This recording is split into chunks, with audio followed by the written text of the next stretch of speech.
দীর্ঘ আন্দোলনের পর ভারতের শিক্ষামন্ত্রী ধর্মেন্দ্র প্রধানের পদত্যাগে শিক্ষার্থীদের পাশাপাশি উচ্ছ্বাস প্রকাশ করছেন বলিউড তারকারাও। সামাজিক মাধ্যমে দেশি গার্ল প্রিয়াঙ্কা চোপড়া হাততালি, হাসিমুখ ও হার্টের ইমোজি ব্যবহার করে ধর্মেন্দ্র প্রধানের পদত্যাগের খবর শেয়ার করেন। অন্যদিকে ইনস্টাগ্রামে এক পোস্টে এই পদত্যাগকে গণতন্ত্রের জন্য এক ঐতিহাসিক মুহূর্ত বলে আখ্যায়িত করেন অভিনেত্রী ভূমি পেডনেকার।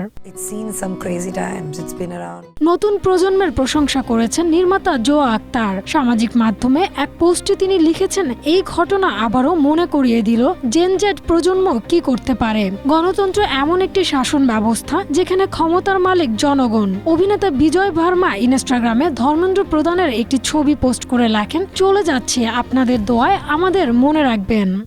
স্ট্রবেরি সুপার ডটেড ও ক্লাসিক ভ্যারিয়েন্ট সেন্সেশন জাগুক শিহরণ।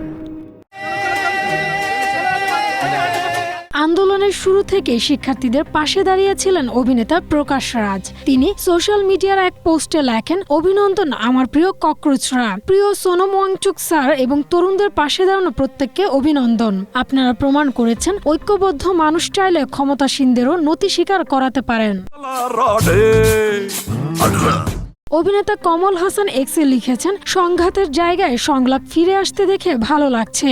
ভিন্ন মতকে দমিয়ে রাখা নয়, তার সঙ্গে সংলাপ হয় গণতন্ত্রের পথ। মহাত্মা গান্ধীর দেশে প্যালেড গান, বৈদ্যুতিক শক ব্যাটন কিংবা প্যারেক লাগানো লাঠির কোনো স্থান নেই। একইভাবে নিরাপত্তা বাহিনীর সদস্য বা সরকারি সম্পত্তির ওপর হামলার ঘটনাও নিরপেক্ষভাবে তদন্ত হওয়া উচিত। জবাবদিহিতা কখনোই বেছে বেছে হওয়া উচিত নয়। সামাজিক মাধ্যমে অভিনেত্রী অদিতি রাও হায়দারি লেখেন, জয় হোক জেন জেডের। সততা, মর্যাদা ও জবাবদিহি, মত প্রকাশের স্বাধীনতা ও প্রজ্ঞার শক্তি আরও বাড়ুক। ভয়, বিভাজন আর ঘৃণার চেয়ে এসব মূল্যবোধই সবসময় জোরালো হোক। আন্দোলনে শিক্ষার্থীদের সমর্থন জানিয়ে পাশে দাঁড়িয়েছিলেন শাবানা আজমি ও নাসিরুদ্দিন শাহ। ভারতে সরকারি পরীক্ষার প্রশ্নপত্র ফাঁসের অভিযোগে শিক্ষামন্ত্রী ধর্মেন্দ্র প্রধানের পদত্যাগের দাবিতে ককরোচ জনতা পার্টি সিজিপির প্রতিষ্ঠাতা অভিজিৎ অবস্থান কর্মসূচি শুরু করেন। পরবর্তীতে প্রখ্যাত পরিবেশ কর্মী সোনম ওয়াংচুকের অনির্দিষ্টকালের অনশনে বৃদ্ধি পায় আন্দোলনের তীব্রতা। অবশেষে শিক্ষার্থীদের কাছে হার মানলেন শিক্ষামন্ত্রী ধর্মেন্দ্র প্রধান। Humaira Siddiqua, Asia post.